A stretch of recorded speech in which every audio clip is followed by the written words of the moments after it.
교육과정 보면 소프트 교육하는 이유를 컴퓨팅 사고력을 향상하기 위함이라고 나와 있는데 실제 진행을 해보면 사고력 향상보다는 수학 문제를 풀듯이 진행될 수가 있어요. 그런데 소프트 교육하는 이유는 애들이 사고력을 향상하고 이거를 변화하는 어떤 사회에 적용할 수 있는 교육이 도입됐다고 생각하거든요. 가위바위보 프로그램 만들던 나침반을 만들던 결국 그게 적용이 되어야지 마지막에 이 소프트웨어가 의미있게 학생들이 사용할 수 있다고 보거든요. 그래서 만들었던 소프트웨어가 학생들의 생활에 쓰일 수 있게끔 선생님들께서 연결을 해주는 작업을 해주시면 훨씬 더 좋을 것 같아요.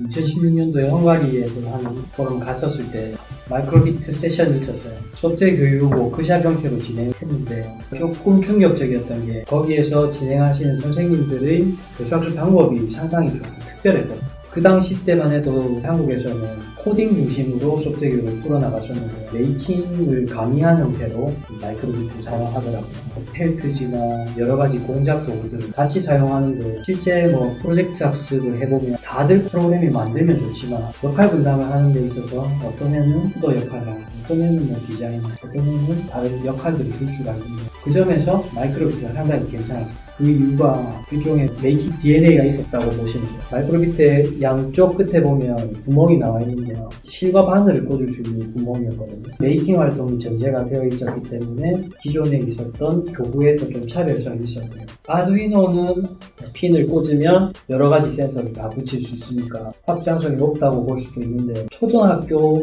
내지는 중학교 초반까지도 전공을 원하는 학생이 아니라면 아두이노를 접할 때 핀이 인 데이터를 넣어야 되는 건지 아웃풋 데이터를 빼야 되는 건지에 대해서 상당히 헷갈리거든요. 실제로 교사가 그 작업을 디버깅 해주려고 해도 쉽지가 않아요. 핀 하나하나를 확인하기가 쉽지가 않거든요.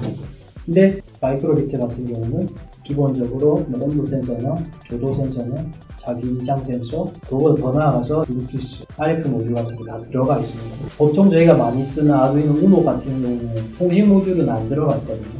소위 말하는 IoT를 활용한 수업을 한다고 하면 아두이노보다 편리하고 실제로 확장성이 높아요. 일반적인 소프트웨어 관련 교구들이랑 비교를 한다 하면 피지컬 교구들의 가격대를 쭉 이렇게 살펴보시면 상당히 비싸요. 고가의 가격들이 많습니다. 제일 많이 쓰고 유명한 것 중에 하나가 레고지 않습니까? 레고는 거의 70만 원 상당의 키트가 필요하고 햄스터 로봇 같은 경우도 10만 원. 그런데 비교적 마이크로비트 같은 경우에는 한국에 넘어와도 한 2만 원 정도의 가격대를 유지하거든요. 가성비를 따진다고 해도 매력입니다. 블록 에디터가 저희가 기존에 쓰는 엔트리나 스크래치보다 보안성도 높았고 클라우드 기반으로 공유하는 것도 잘 되어 있어요. 정말 실질적인 부분에서 선생님들께서 컴퓨터실에서 엔트리나 스크래치를 하게 되면 인터넷으로 하거나 안정성을 위해서 오프라인 버전을 다운받아서 사용하셔야 돼요. 그런데 블록 에디터는 따로 오프라인 버전을 설치 안 하셔도 웹에서 그냥 오프라인처럼 사용하실 수 있는 게 일단 편리한 점이 있었고요. 교수 학습 자료로 만들기 위한 여러 가지 기능들도 좋았습니다.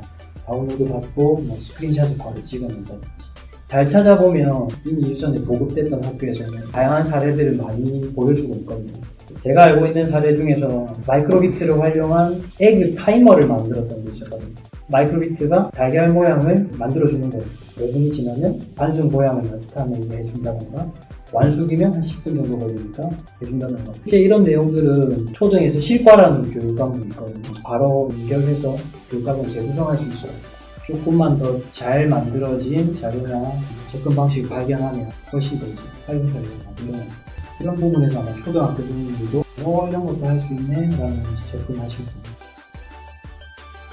조금 전에 연수하셨을 때도 마치고 나니까 선생님께서 뭘 어떻게 하는 내용인지를 여쭤보셨어요. 기본적으로 짜져 있는 국가교육과정이 있는데 그 중에서 프로그래밍과 가장 관련된 교육과정의 하나의 성취 기준을 알고리즘에 필요한 어떤 구조, 순차 구조, 선택 구조, 반복 구조에 대한 이해를 하는 게 나오거든요. 순차 구조라는 건 기본적으로 프로그래밍 순서대로 명령을 수행한다는 거. 선택은 어떠한 조건에 따라서 명령이 나뉘어진다는 건데 반복은 일정한 루트를 가지고 계속 반복된다는 거. 마이크로비트나 블록 에디터를 활용할 때도 이 세 개를 일단 염두에 두시고 마이크로비트나 블록 에디터의 사이트에서 심사나 선택이나 반복 구조에 맞는 예제들을 구출하셔서 적재적소에 사용을 하시면 좋을 것 같아요. 물론 누군가가 조금 더 잘 만들어준 정리된 소스가 있으면 더 좋겠죠.